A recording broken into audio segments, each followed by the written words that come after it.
چنانچہ سیدنا علی رضی اللہ تعالی عنہ کی روایت کا مفہوم ہے کہ ان سے کسی نے عرض کیا کہ ہمیں رسول اللہ صلی اللہ علیہ وسلم کے دن کے معمول کے بارے میں بتائیے، تو حضرت علی رضی اللہ تعالی عنہ نے فرمایا کہ جب سورج طلوع ہوتا تھا تو آپ صلی اللہ علیہ وسلم 2 رکعت نماز ادا فرماتے تھے، پھر تھوڑی دیر مہلت فرمانے کے بعد پھر آپ صلی اللہ علیہ وسلم 4 رکعت نماز ادا فرماتے تھے۔ یہاں ایک بات سمجھ لیجئے کہ حدیث میں اس کے لیے صلاۃ الضحیٰ کا لفظ استعمال ہوا ہے، اور اس کا اطلاق ان دونوں نمازوں پہ ہوتا ہے جسے ہم اشراق بھی کہتے ہیں، چاشت بھی کہتے ہیں۔ صلاۃ الضحیٰ کا وقت یہ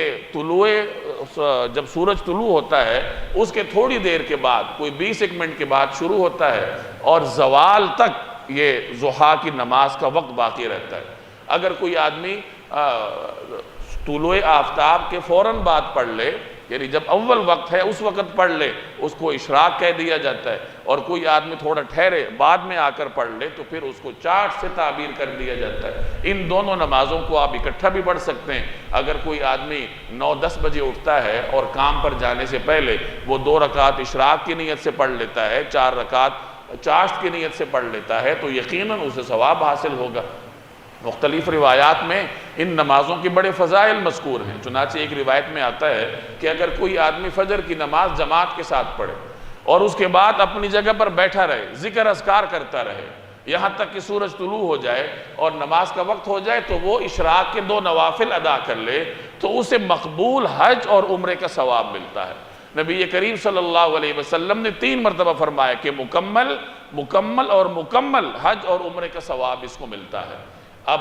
اس میں زیادہ سے زیادہ آدھا گھنٹہ لگتا ہے۔ اگر کوئی آدمی فجر کی نماز جماعت کے ساتھ پڑھے تو اس کے بعد 15 یا 20 منٹ کے بعد سورج طلوع ہو جاتا ہے، تو 10-15 منٹ اور انتظار کر لے، تو آدھا گھنٹہ اگر کوئی آدمی یہ محنت کر لے، اس دوران ذکر اذکار کرتا رہے، اپنی جگہ پر بیٹھا رہے، تو اس آدھے گھنٹے کی محنت کے نتیجے میں اللہ تبارک و تعالیٰ اس کے نامہ اعمال میں مقبول حج اور عمرے کا ثواب لکھ دیتا ہے۔ ایک اور روایت کا مفہوم ہے کہ جو آدمی اسی طرح کرے، یعنی فجر کی نماز پڑھے اور اس کے بعد ذکر اذکار کرتا رہے، اشراق کے وقت 2 رکعت نفل پڑھ لے، تو اللہ تعالیٰ اس کے تمام گناہوں کو معاف فرما دیتا ہے، چاہے وہ سمندر کی جھاگ کے برابر کیوں نہ ہو۔ تو آدھے گھنٹے کی محنت ہے اور تمام گناہوں کی معافی کا اعلان ہے، اور حج اور عمرے، مقبول حج اور عمرے کے ثواب کا اعلان اللہ کی جانب سے ہے۔ اسی طرح ایک اور روایت میں آتا ہے کہ جب کوئی آدمی صبح اٹھتا ہے تو اس کے ہر جوڑ کے بدلے میں اس کے اوپر صدقہ ہوتا ہے۔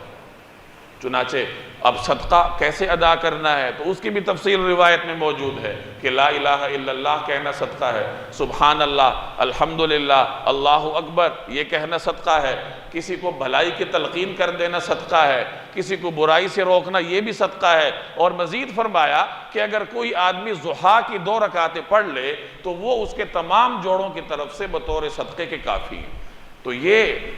صلاۃ الضحیٰ کی ادائیگی کے فوائد ہیں جو کہ ان روایات میں جناب رسول اللہ صلی اللہ علیہ وسلم نے بیان فرمائے ہیں۔